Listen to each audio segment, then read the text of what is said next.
शुरू करिए।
बढ़िया बढ़िया।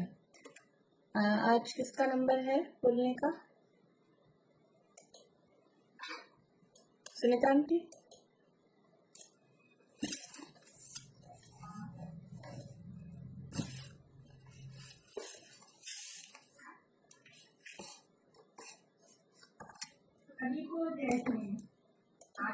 समीक्षा कुछ कह रहे हो? एक मिनट, हैंड रेज है। हाँ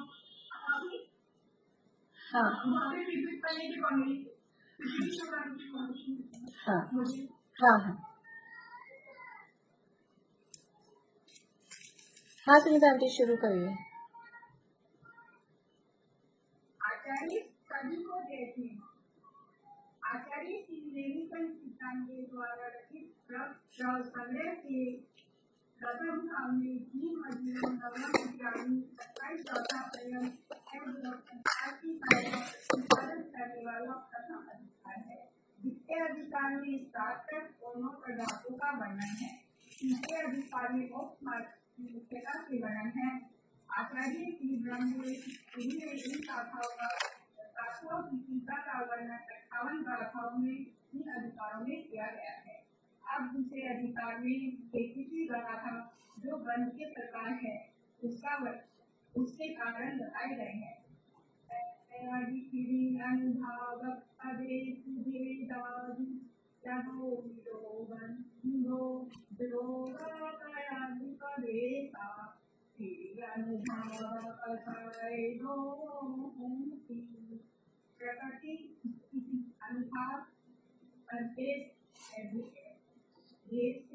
ये 4 प्रकार के होते हैं। बंध 4 प्रकार की होती है।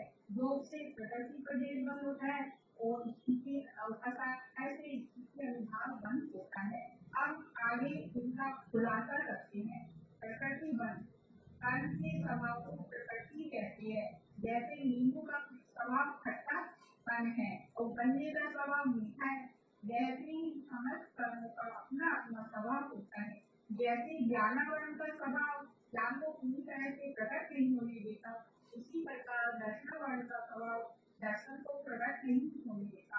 इत्यादि 8 कर्मों के स्वभाव को प्रकृति बंध कहते हैं। अब प्रकृति बंध के प्रकार। प्रकृति बंध के 8 प्रकार है। ज्ञानावरण, दर्शनावरण, वेदी, मोहिनी, आयु, नाम और अभिप्राय। अब ज्ञानावरण के बारे में बताते हैं। ज्ञान पर आवरण डाले अर्थात ज्ञान को प्रकट नहीं होने दे। जिस प्रकार पर्दा देव के मुख को ढक देता है उसी प्रकार ज्ञानावरण कर्म ज्ञान को ढक देता है। अब ज्ञानावरण के 5 भेद हैं। दर्शनावरण जो दर्शन पर आवरण डाले अर्थात दर्शन को ढके। जिस प्रकार राजा के दर्शन करने को द्वारपाल रोकता है उसी प्रकार दर्शनावरण कर्म दर्शन का रुकावट करता है। इसके 9 भेद है। अब देही कर्म जो सुख का वेदन कराए। इस प्रकार कैसे तलवार की धार को चाटने पर सुख थोड़ा और दुख ज्यादा, उसी प्रकार देही कर्म से सुख थोड़ा और दुख अधिक होता है। करे मोहित करे। जिस प्रकार मधुरपान के उपाधि प्रकर के विचार में विफलता उत्पन्न करते हैं, उसी प्रकार मोहिनीपन प्रकर का निर्णय करने में विफलता उत्पन्न करता है। इसके 28 भी है। आयु कर पर्याय अनुभव धारण कराए। डेली अपराधी और जिस प्रकार डेली अपराधी को अनेक काम पर जाने से रोकती है, उसी प्रकार आयु कर्म को मनुष्य आदि पर्यायों में रोके रखता है। इसके 4 भी है। अब नामकरण अनेक प्रकार की रचनाएं करें। जिस प्रकार शिक्षक अनेक प्रकार के चित्रों को बनाते हैं, उसी प्रकार नामकरण शरीर आदि अनुपम आदि की रचना करता है। नामकरण के पुराने वेद है और को प्राप्त कराए। जिस प्रकार वहाँ छोटे बड़े बर्तन बनाते हैं, उसी प्रकार गोकर्ण नीच और ऊंच नीच में उत्पन्न कराता है, उसी गोकर्ण कहते हैं। अंतरायकरण विघन डाले। जिस प्रकार भंडारी दान आदि कार्यों में विघन कराए, उसी प्रकार अंतरायकरण दान आदि कार्यों में विघन कराता है, उसे अंतरायकरण कहते हैं। इन 8 दृष्टांतों का उदाहरण देने पर लिखा हुआ है।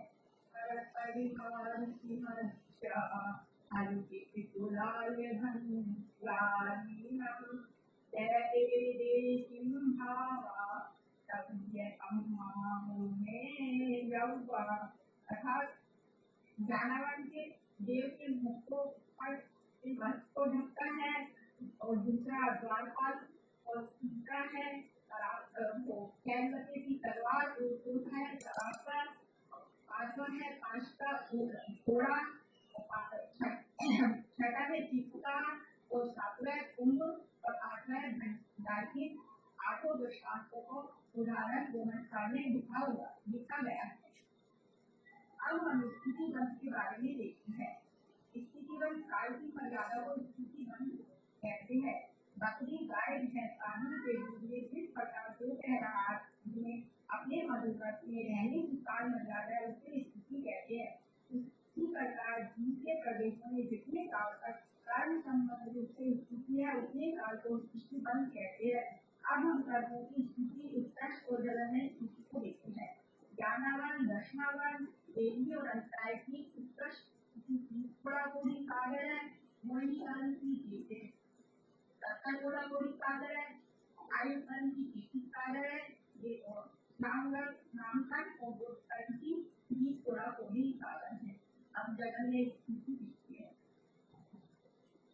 ज्ञानावान दर्शनावान मोहिनी आयु और अंतराय इन 5 कर्मों की स्थिति अंतर्मूलक है और देवी कर्म की बाह्य मूलक है और गोकर्ण और नामकरण की 8 मूलक है।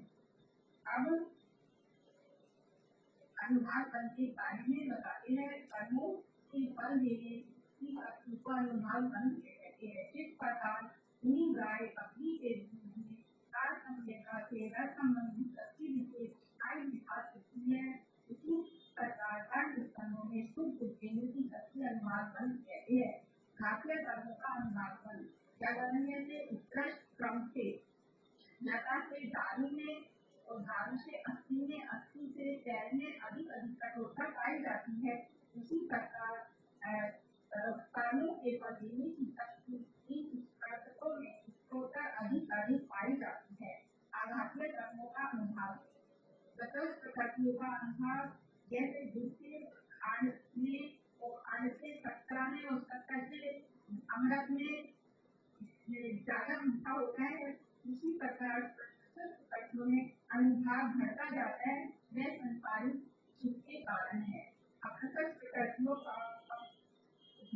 जिस प्रकार नीम से कड़वा कांजी और कांजी से कड़वा और हलाहल सबसे ज्यादा कड़वा होता है, उसी प्रकार अप्रत्यक्ष के उत्पादक अधिक के कारण है। प्रदेश बल उद्योग की संख्या को प्रदेश बल कहते हैं। आत्मा के एक प्रदेश पर दो की प्रमाण और अमूल्य जीवों की संख्या से अनंत में अनंत प्रमाणित प्रतिष्ठन बनती है, वह प्रदेश बल है।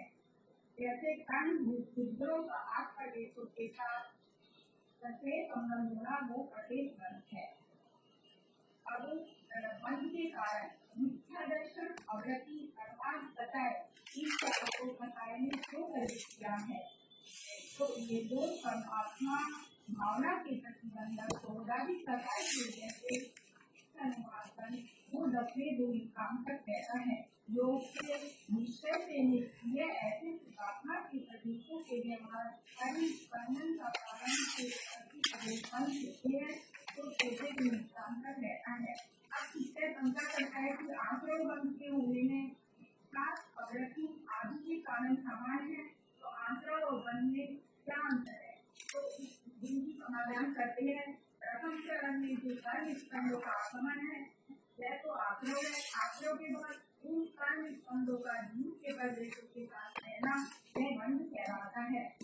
अर्थात कर्मों का आत्मा कर्म का आना आंकड़ों है और उन कर्मों का आत्मा के साथ रुक जाना यह बंद है।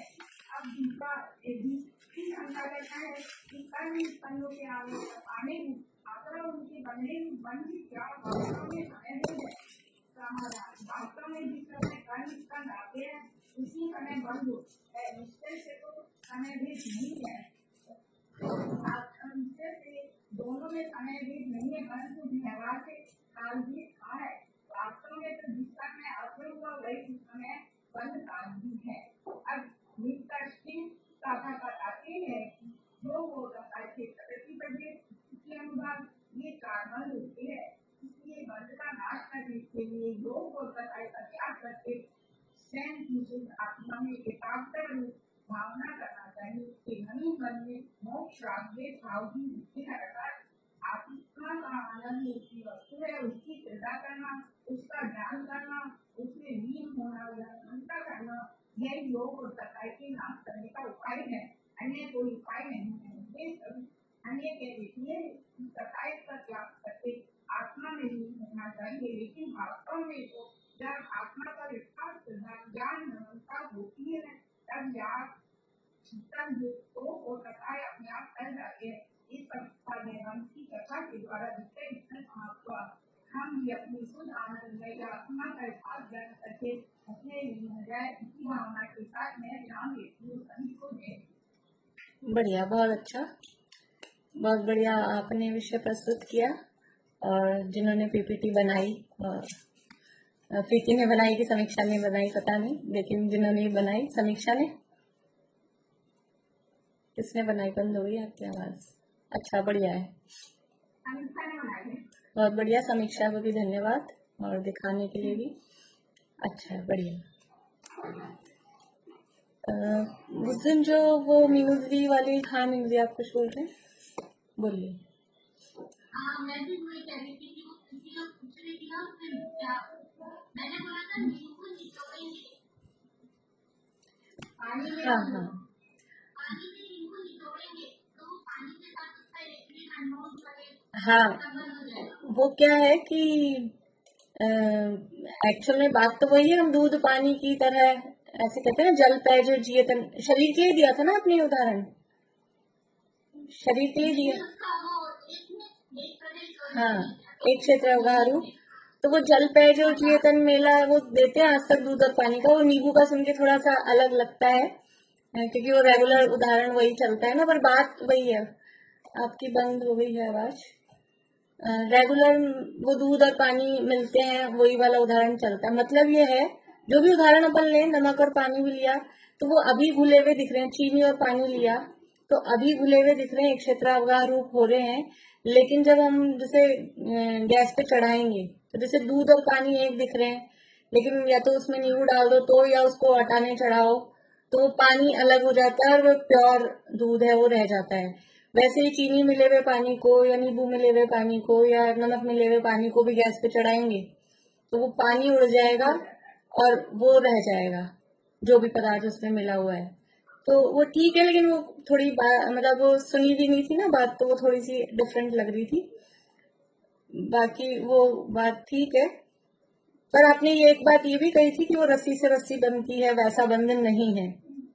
तो ऐसा नहीं, सर्वथा ऐसा नहीं है, क्योंकि अपन तो जब बंध की बात करते हैं तो हम ऐसे ही कहते हैं कि आत्मा ने यानी बंध नहीं, मतलब बंध से रहित है जीव, जब ये बताते हैं अबद्ध स्पष्ट है, तो कर्मों ने आत्मा को छुआ ही नहीं है, वो तो कार्बन शरीर से ही कर्म बनते हैं, जैसे रस्सी से रस्सी बनती है, वो उदाहरण उसमें। नहीं, मैंने बोला था गाय अलग बनती है, रस्सी रस्सी से बनती है, दोनों अलग अलग है। अच्छा, मुझे ऐसे ख्याल रहा। रस्सी का बन, गाय और रस्सी का बन। ठीक है, फिर तो ठीक है, वरना मुझे ऐसा समझ में आया कि वो आपने उसका तो मना किया और ये नींबू वाले का उदाहरण दिया था। नहीं, तो गाय और रस्सी जैसे एक साथ बनती है, तो वो गाय अलग है, रस्सी अलग है, रस्सी ही रस्सी हाँ से बनती हाँ, ठीक है, फिर ठीक है, वो बोला था। फिर ठीक तो है। शायद आवाज उस दिन साफ नहीं आ रही वो बात थोड़ी हाँ कट रही थी, तो वो इसलिए वो थोड़ा जोर लगाना पड़ रहा था समझने में भी। क्लियर नहीं। प्रीति, और कोई बात है? और कोई बात थी?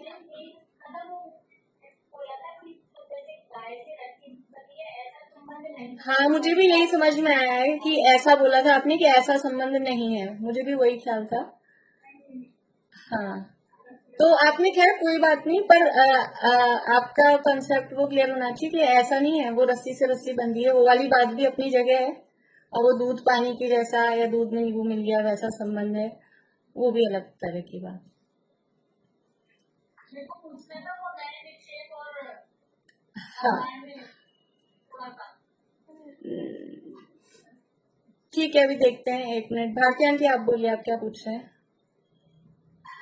मैं कह रही थी जैसे गाय से रस्सी बनने का जो कहते हैं, अच्छी में तो गाय से रस्सी से गाय बनती नहीं है। हाँ, वही उदाहरण देते हैं ना, रस्सी से गाय कहाँ बंधी है, रस्सी से तो रस्सी ही बंधी है। वो वही जब जीव को निर्बंध बताना होता है, तब यही कहते हैं कि जीव कर्मों से बंधा ही नहीं है, कर्म से ही कर्म बने हैं, कर्म आके कार्बन शरीर से ही बनते हैं, नए जो कर्म आ रहे हैं वो आकर कार्बन शरीर से ही बनते हैं। जीव तो चेतन अमूर्तिक है, और वो कर्म है वो जड़ मूर्तिक है, तो दोनों का वास्तव में संबंध पॉसिबल है ही नहीं। दो अलग अलग जाति के द्रव्यों का इस तरह का बंध वो पॉसिबल ही नहीं है। ये जो बंध कहा जा रहा है ये तो व्यवहार से, क्योंकि वो गाय के गले में रस्सी घूमी हुई है, बीच में गाय की गर्दन है, इसलिए व्यवहार से ऐसा कहा जाता है कि ये बंधी है। ऐसे ही वो कार्बन शरीर से कर्म आके बंधे हैं, लेकिन वो जीव बीच में साथ में है, इसलिए वो व्यवहार से जीव को बंधा कहा जाता है, वास्तव में जीव बंधा ही नहीं है। तो वो बात भी है ही, अपनी जगह सही है। और जीव और शरीर का संबंध बताने के लिए वो दूध पानी के जैसा एक क्षेत्र होगा, मतलब एक ही जगह पे दोनों मिक्स हो रहे हैं, ऐसा बताया जाता मैम आपको मेरे को बोलना था मंगलचरण। है। कोई बात नहीं, वो उनको उस दिन बोलना था, तो वो तबीयत ठीक नहीं थी उनकी, तो वो आज आप कल बोल लीजिएगा, मेरे को ध्यान भी नहीं रहा। मैं बोलना वाले दिनों पर उन्होंने स्टार्ट कर दिया। कोई बात नहीं, तो कल है ना अपने पास, कल बोल लेंगे, कोई फर्क नहीं पड़ता।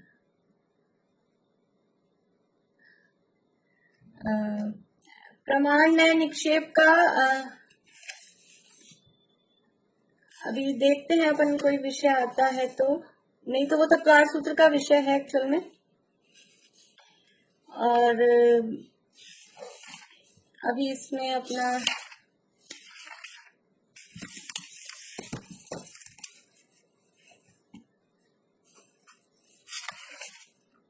इसमें तो पुण्य पाप प्रकृतियों की चर्चा चल रही है ना अभी अपनी।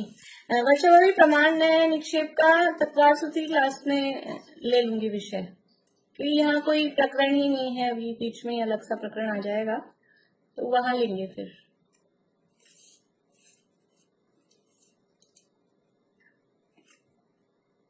अपनी बात यहाँ पर चल रही थी पुण्य प्रकृतियों की और पाप प्रकृतियों की, 38वीं गाथा के अंतर्गत 38वीं गाथा का पाठ करते हैं। कल किसका नंबर है ये रिवीजन में? निशान टीका, ठीक है, बढ़िया। और मंगलाचरण चमेलिया आंटी का हो गया है। सुअशुभ भाव जुत्ता पुण्यं पावं भवन्ति खलु जीवा, सादं सुहाउणामं गोदं पुण्यं पराणि पावं च। शुभ और अशुभ भावों से, परिणामों से युक्त जीव वास्तव में पुण्य पाप रूप होते हैं। सातावेदनीय, शुभायु, शुभ नाम तथा उच्च गोत्र ये पुण्य प्रकृतियां हैं, शेष सब पाप प्रकृतियां हैं। तो हम देख रहे थे पुण्य और पाप प्रकृतियों का विभाजन। मोटा मोटा 8 कर्मों में से 8 कर्मों में से कितने कर्म पुण्य रूप हैं, कितने कर्म पाप रूप हैं? 8 कर्मों में से कितने पुण्य कर्म, कितने पाप कर्म? चमेली आंटी बोलिए। 4 नहीं, नाम बताने पड़ेंगे मुझे। नाम बताने पड़ेंगे। हाँ, ये तो है अशुभ को सुखते और अशुभ के जानने ठीक है। रजनी जी, 8 कर्मों में से कितने पुण्य, कितने पाप?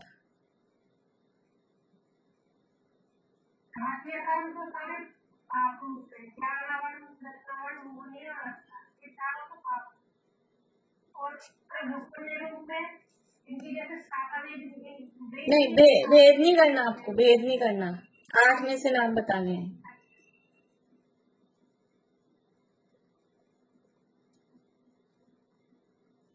मृदुला जी, 8 में से नाम बताने, कौन से पुण्य रूप हैं, कौन से पाप रूप हैं? ज्ञानावली, दर्शनावली, अंतराल और मोहनी ये पाप रूप है। और पुण्य रूप में सादा भेद नहीं करना है, भेद नहीं करना है। साता साता ऐसा भेद नहीं करना है। बिना 8 में से ही बताने आपको, ज्यादा नहीं करना उसको। ऐसे नाम याद चलिए, बोली मीनू दी, बोलिए।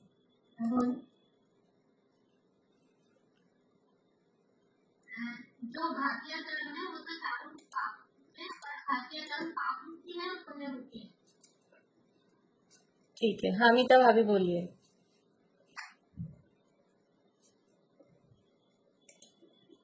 घातिया कर्म ज्ञानावली, दर्शनावली, वेदी और मोहनी कर्म तो पाप होता है। और अंतराय कर्म, नामकरण, गोत्रकरण और ये पापों का कुछ अधिक दोनों। अंतराय पाप और पुण्य दोनों रूप है। अंतराय दोनों, अंतराय तो उसमें आ गया, ठीक है, बोलो प्रीति। मेरा 4 घाती कर्म पाप रूप है और 4 घाती कर्म पाप और पुण्य दोनों। ठीक है, भारती आंटी आपका भी यही है?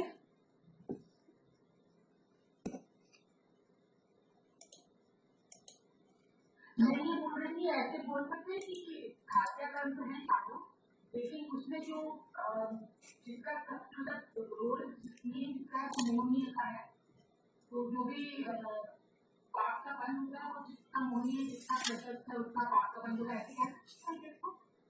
मोहनी जितना प्रशस्त है उतना पाप का बंद होता है। जितना उसमें मोह रहता है उतना ज्यादा अपने ऐसे सोचती है। नहीं, मतलब ये प्रश्न नहीं है, मतलब मेरे को तो बस ऐसा टू दी पॉइंट आंसर वाला है पूछने का। हाँ, और कौन बोलना चाह रहे हैं? पूर्णिमा आंटी, अगर यही जवाब है जो अभी इन्होंने दिया, अमिता अभी ने यही सबका है या कुछ अलग है तो फिर बोलिए, कुछ अलग बोल रहे हैं तो कोई बोले। निशान की, हाँ हाँ, बोले निशान की।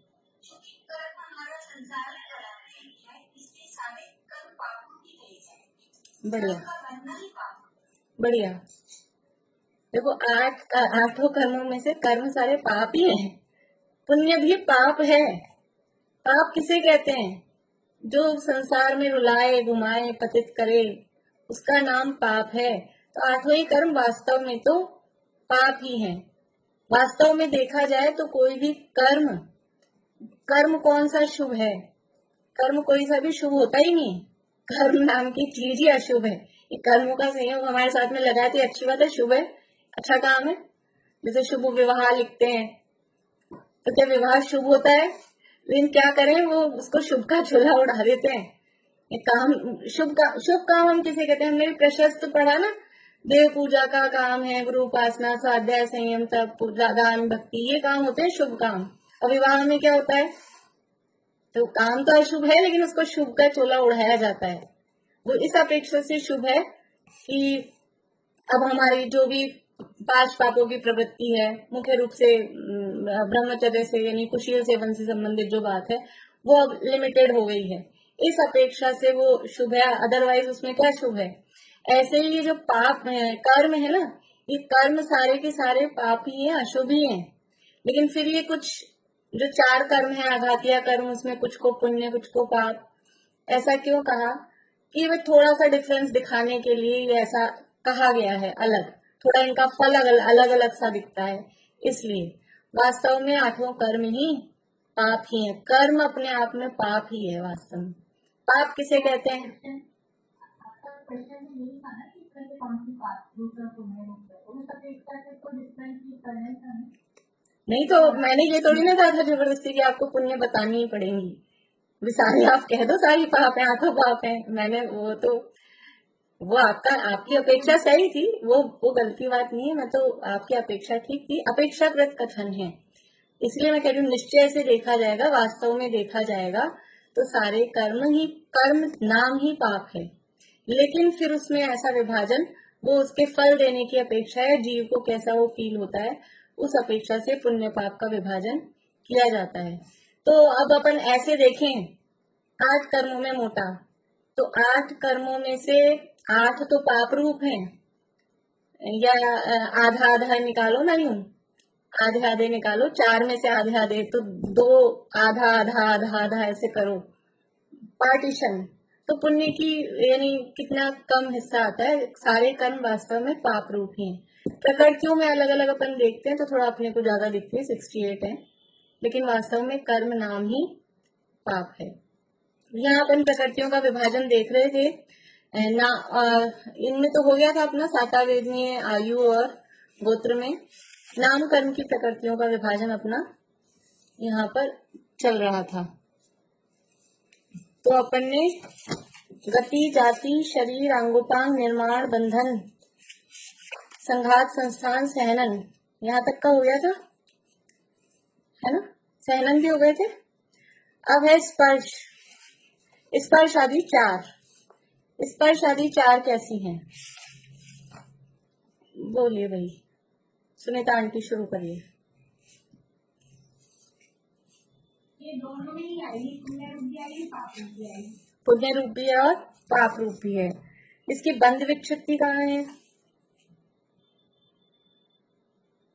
ये वो 8वें में छठे भाग में, 8वें गुणस्थान के 6ठे भाग में स्पर्श आदि जो 4 स्पर्श, रस, गंध, वर्ण, 4 लें या 20 लें, जैसे भी 4 ही गिनते हैं इसमें, तो उनकी बंध विक्षिप्ति 8वें के 6ठे भाग में।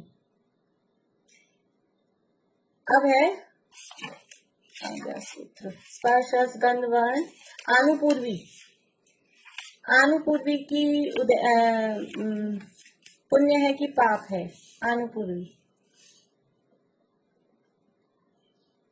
बोलो प्रीति। जैसे बच्चा है वैसे ही होगा, नरक वाली जो है अनुपूर्ति पाप में जाएगी, बाकी तीनों और कोई? नरक और तिर्यंच। हाँ, जो गतियां पाप रूप है वो गत्यानुपूर्वी भी पाप रूप है। गति और गत्यानुपूर्वी, इनकी बंध विक्षिप्ति भी आप देखेंगे इकट्ठी इकट्ठी हो रही है। जब जिस गति की बंध विक्षिप्ति हो रही है, तब उस गत्यानुपूर्वी की भी बंध विक्षिप्ति हो रही है, ये दोनों साथ में है। तो जो गति पाप रूप है उसकी गत्यानुपूर्वी भी पाप रूप है, जो गति पुण्य रूप है वो गत्यानुपूर्वी भी पुण्य रूप है। तो कौन कौन सी गतियां पाप रूप हैं? मृदुला जी, कौन कौन सी गतियां पाप रूप हैं? अनम्यूट करें। नरक और तिर्यंच पाप रूप है, इसलिए नरक गत्यानुपूर्वी और तिर्यंच गत्यानुपूर्वी, ये दोनों भी पाप रूप हैं। बंध विच्छित्ति कहाँ है? पूर्णिमा आंटी, इनकी बंध विच्छित्ति कहाँ है?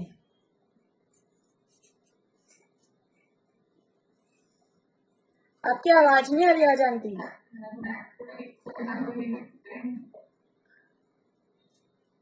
आप सबको आ रही है?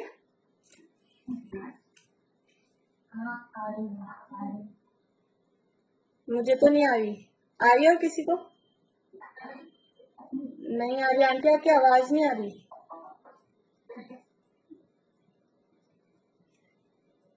चलिए सुधा जी बोलिए, चारों गत्यानुपूर्वी की बंध विच्छित्ति।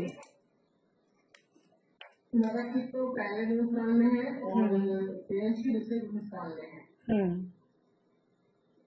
और मनुष्य की चौथे हिंदुस्तान में है। बढ़िया। और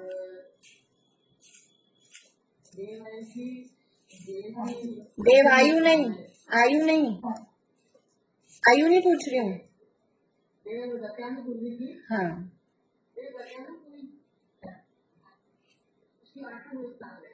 आठवें के छठे भाग में। बढ़िया। मेरी आवाज भी ब्रेक होके आ रही है क्या आप लोगों को?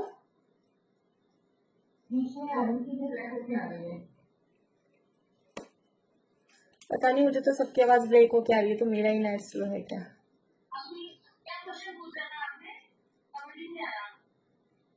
चारों गत्यानुपूर्वी की बंध विच्छित्ति कहाँ होती है? सही आ रही है मेरी आवाज? ठीक है, ये हो गया गत्यानुपूर्वी। इसके बाद में अगुरु लघु। अगुरु लघु पुण्य प्रकृति है या पाप प्रकृति है?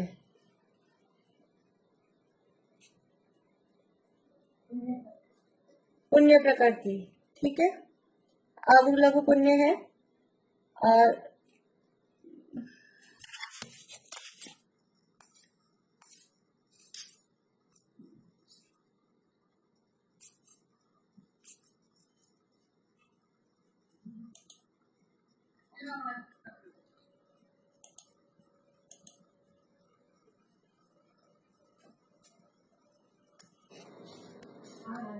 ठीक है, तो मेरा भी नेटवर्क स्लो ही हो रहा है थोड़ा।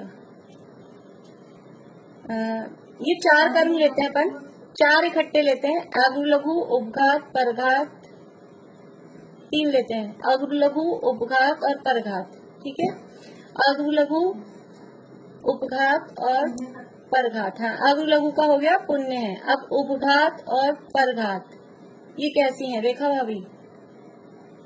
उपघात और परघात।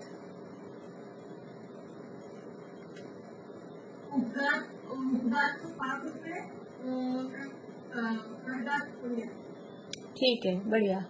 सबको पता है उपघात किसे कहते हैं और परघात किसे कहते हैं?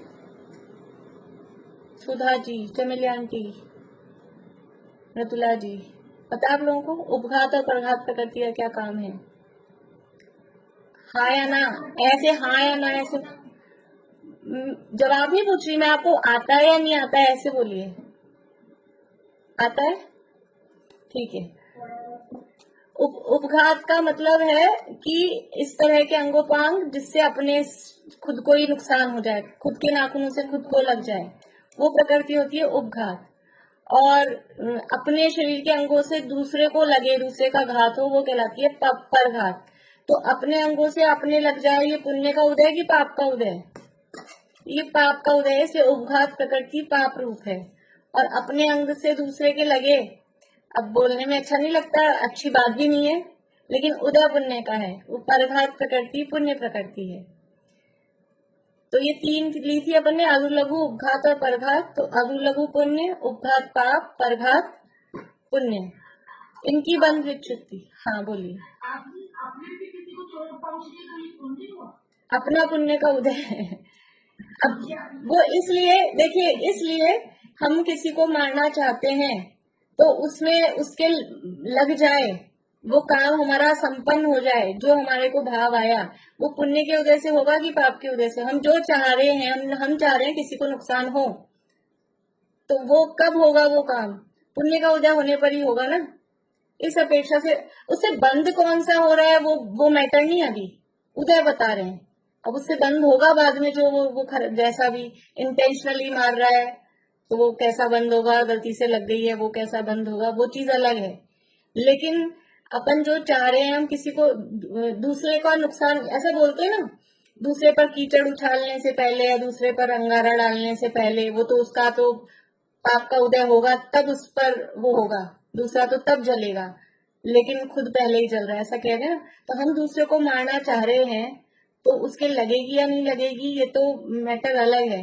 तो वो उसके कब लगेगी, हम जो चाह रहे हैं कि हमारा पुण्य का उदय होगा, वैसा हम अपने काम में सफल हो पाए, ये पुण्य का उदय। इसलिए वो परघात प्रकृति पुण्य प्रकृति है। बंध विच्छित्ति बता दीजिए इन तीनों की। बंध विच्छित्ति रजनी जी।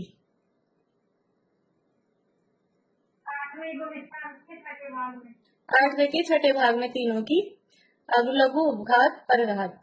वैसे क्या है, चार का जुड़ा रहता है, अगु लघु उपघात परघात और उच्छ्वास। पर यहाँ अपन सूत्र के क्रम से ले रहे हैं ना, तो सूत्र में बीच में आतप उद्योत आ रहा है, इसलिए वो उच्छ्वास अभी रह गया है, वरना ये चारों का ऐसा ग्रुप सा रहता है। अब है आतप और उद्योत। आतप और उद्योत पुण्य प्रकृति है कि पाप प्रकृति है? निशांति। उद्योग तो आतप तो पाप प्रकृति है और उद्योग पुण्य प्रकृति। आतप पाप प्रकृति है और उद्योग पुण्य प्रकृति है। और कोई? हाँ बोलो प्रीति। दोनों पहले दूसरे में जा रही है तो शायद पाप होंगे। देखो शायद से काम नहीं चलेगा, और वो तो एक अपन ने ये 100% नियम नहीं है। तो आठवें गुणस्थान के छठे भाग में उपघात जारी है, तो फिर उपघात शायद पुण्य होनी चाहिए, और कौन सी है उपघात? ये 100% नियम नहीं है, मतलब सामान्य रूप से ये नियम है, 100% नहीं है। बोलिए सुनीता आंटी। हाँ दोनों मतलब आटा गर्मी उद्योग करना ठंडा पुण्य हुआ, ये दोनों में ही जाएगी। दोनों में ही जाएगी। अब लोग आइडिया से बोल रहे हैं कि पिछला पढ़ के आए हैं कि नहीं पढ़ के आए? सब अंदाज से बोल रहे हैं, ऐसा लग रहा है पिछला कोई नहीं पढ़ के आया। नहीं, पहले दूसरे में एक बार आपने समझाया था ना कि भाई उद्योग में मैंने ये कहा था कि दोनों में आती है पुण्य भी और पाप भी। बोला है, पर थोड़ा सा चलिए आतप और उद्योग। रेखा जी आप हाथ खड़ा कर रहे हैं, बोलिए बोलिए रेखा जी, अनम्यूट करिए। हाँ, दोनों पुण्य प्रकृतियां हैं, आतप और उद्योग। यद्यपि शुरू वाले गुणस्थानों में जा रही हैं, लेकिन प्रकृति दोनों पुण्य है। वो शुरू वाले गुणस्थानों में क्यों उनकी बंध विच्छुत्ति हो रही है? क्योंकि इनका उदय किसको होता है? आतप का उदय किसको होता है? बोलो प्रीति। एक इंद्रिय। एक इंद्रिय 5 प्रकार के हैं।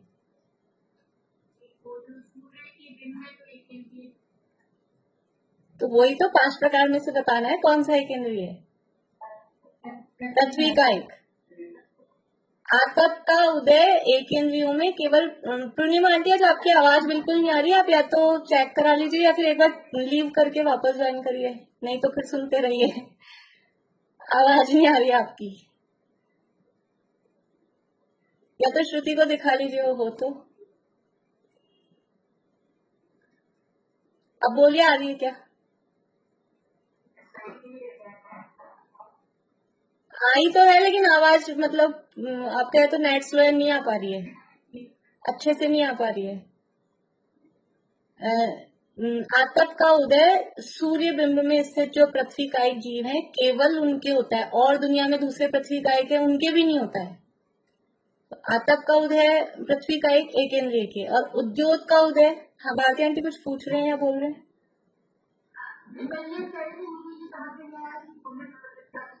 हाँ वो बात कर रहे हैं ना, अभी ये कर रहे हैं, अभी पूरा नहीं हुआ विषय। आतप का उदय हो गया। उद्योग का उदय किसको होता है? उद्योग का उदय रेखा भाभी बोलिए। हाँ रेखा भाभी यही बोल रहे चंद्रमाई। और किसी को कुछ अलग बताना है? उद्योत का उदय किसके होता है? अलग बताना। जुगनू। जुगनू, ठीक है। और कुछ जुगनू और सूर्य चंद्रमा के अलावा? नहीं। उद्योत का बिजली जो कड़कती है वो किसमें जाएगी? नहीं, बिजली तो पुद्गलों का वो है, पुद्गलों का है।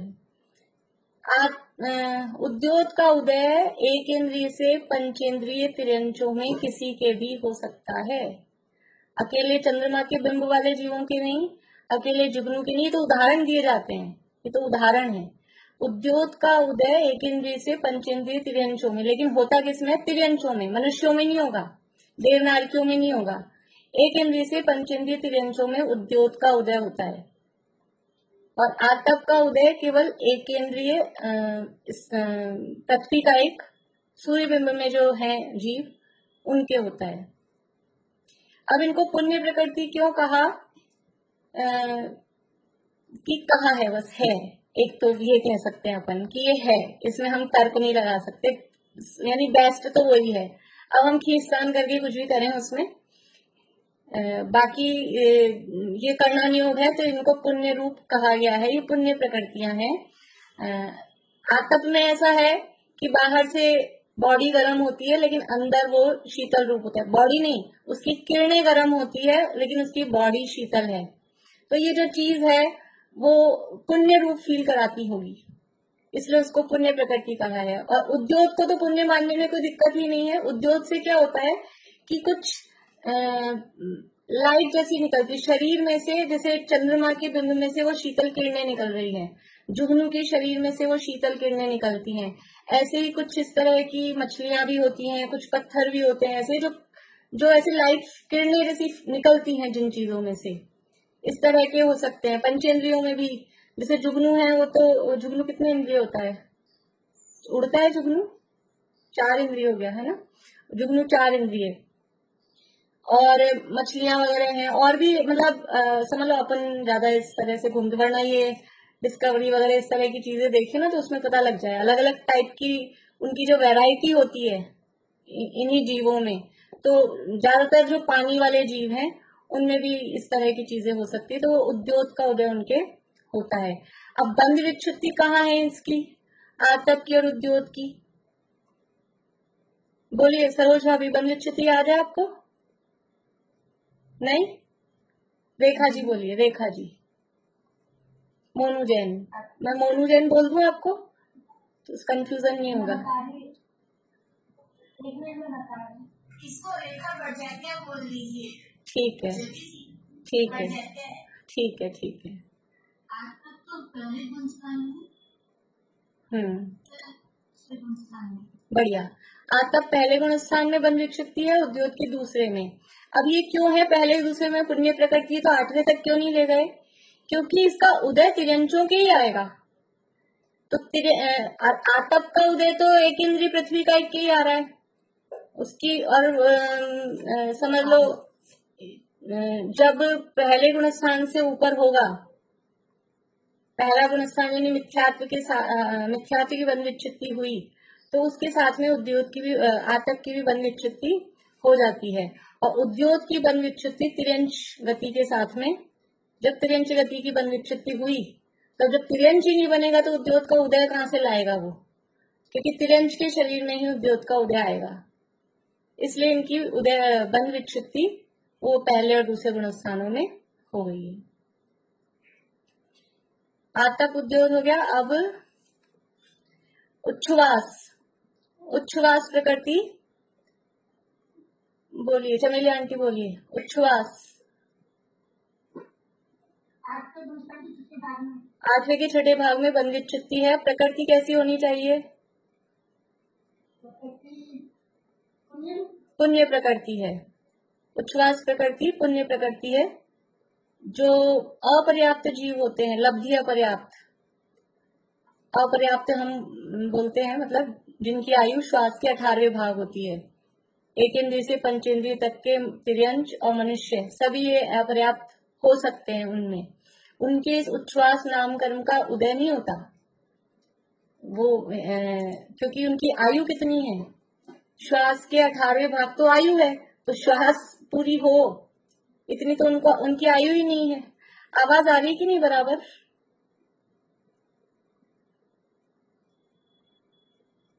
आवाज आ रही है? आवाज अटक रही है। क्या करूं, 2 तरह के कनेक्शन है, दोनों में चेंज करके देख लिया, दोनों में अटक रही है। क्या करें। चलो, मैंने बोला जो अपर्याप्त जीव हैं, अपर्याप्त जीवों के उच्छ्वास नाम कर्म का उदय नहीं होता। उच्छ्वास नाम कर्म का उदय कब चालू होता है? अपर्याप्त किसे कहते हैं? देखो, अपने को जल्दी नहीं है, इसलिए जो बातें बीच बीच में आती जा रही है रिलेटेड, तो वो मैं लेती जा रही हूँ। अपने को कोई विषय पूरा करने का ऐसा कोई अपने का टाइम का टारगेट नहीं है। उच्छ्वास ना क्या पूछा था मैंने? अपर्याप्त किसे कहते हैं? अपर्याप्त किसे कहते हैं? बोले सुधा जी।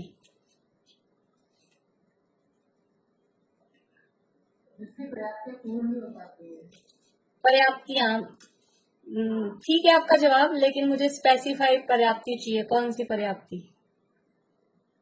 मतलब पर्याप्ति जो होती है आहार इंद्रिय, आहार शरीर इंद्रिय, भाषा तो भाषा आहार तो आहार नहीं होता उनका, और शरीर और इंद्रियां होती है, तो भाषा मान ली होती। नहीं नहीं नहीं नहीं। कौन सी पर्याप्त? ये तो जवाब सही है, जिनकी पर्याप्तियां पूरी नहीं हो पाती हैं वो अपर्याप्त कहलाते हैं। बोली प्रमिला चाची।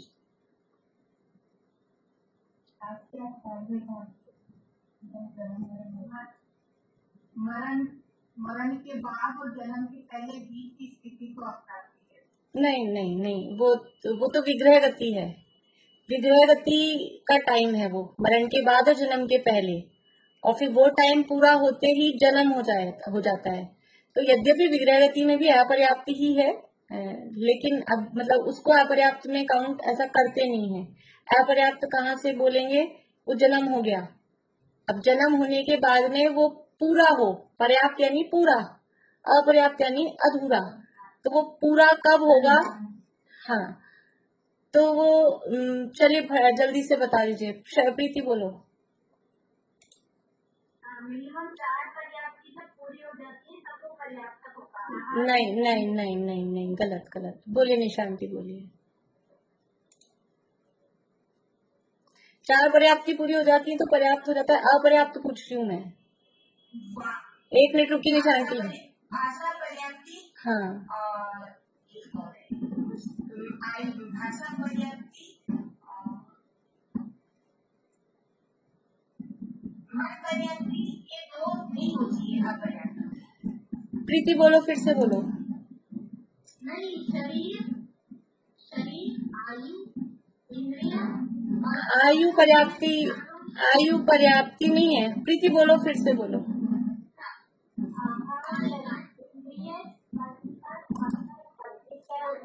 हाँ, अपर्याप्त के कितनी अपर्याप्त किसे कहते हैं वो बताना है। अभी टाइम अपना हो रहा है, जल्दी से बताओ। मतलब एक भी पर्याप्ति पूरी नहीं होती, और जब 4 हो जाए तो पर्याप्त कहलाएगा। हाँ, देखो, एक भी नहीं बोलते, मतलब शरीर पर्याप्ति भी पूरी नहीं होती। जिसकी शरीर पर्याप्ति भी पूरी नहीं होती वो कहलाता है अपर्याप्त जीव। अपर्याप्त जीव यानी जिसकी पर्याप्तियां पूरी नहीं होती। हम सामान्य कथन कहते हैं, बात ठीक है, लेकिन कौन सी पर्याप्तियां पूरी नहीं होती? कि उसकी सबसे पहले आहार पर्याप्ति तो स्टार्ट करेगा, तो आहार पर्याप्ति तो हुई, उसके बाद में दूसरे ही नंबर की है शरीर पर्याप्ति। तो शरीर पर्याप्ति भी कंप्लीट नहीं होती, शरीर को बनाने की परमिशन भी नहीं मिलती। शरीर बन जाएगा अभी वो नहीं, शरीर पर्याप्ति का मतलब है शरीर बनाने की परमिशन, वो भी नहीं होती और मर जाता है। ठीक है, तो उसके उच्छ्वास बात तो चल रही थी उच्छ्वास नाम कर्म की। उच्छ्वास का उदय कब आएगा? आहार पर्याप्ति पूरी हो, शरीर पर्याप्ति पूरी हो, इंद्रिय पर्याप्ति पूरी हो, उसके बाद में श्वासोच्छ्वास पर्याप्ति का जब टाइम आएगा वो पूरी हो जाएगी, तब वो उच्छ्वास नाम कर्म का उदय चालू होगा। श्वासोच्छ्वास पर्याप्ति पूरी होने के बाद में उच्छ्वास नाम कर्म शुरू होता है। और अपर्याप्त जीव के अभी शरीर पर्याप्ति पूरी नहीं हुई, तो वो उच्छ्वास का उदय कहाँ से आएगा? इसलिए ये उच्छ्वास का उदय अपर्याप्त जीवों के नहीं होता, केवल पर्याप्त जीवों के ही होता है। वो पुण्य प्रकृति है। एक ही बात है, एक ही बात है। श्वासोच्छ्वास बोलो या उच्छ्वास, मतलब उच्छ्वास शॉर्ट में बोल देते हैं, एक ही चीज है। तो ये उच्छ्वास और एक विहायो गति, और चलो टाइम तो बहुत हो गया अभी, ये कल करेंगे। फिर अपन विहायो गति और ये 10 जोड़े आगे के कल पूरा करेंगे इसको। जय श्री राम।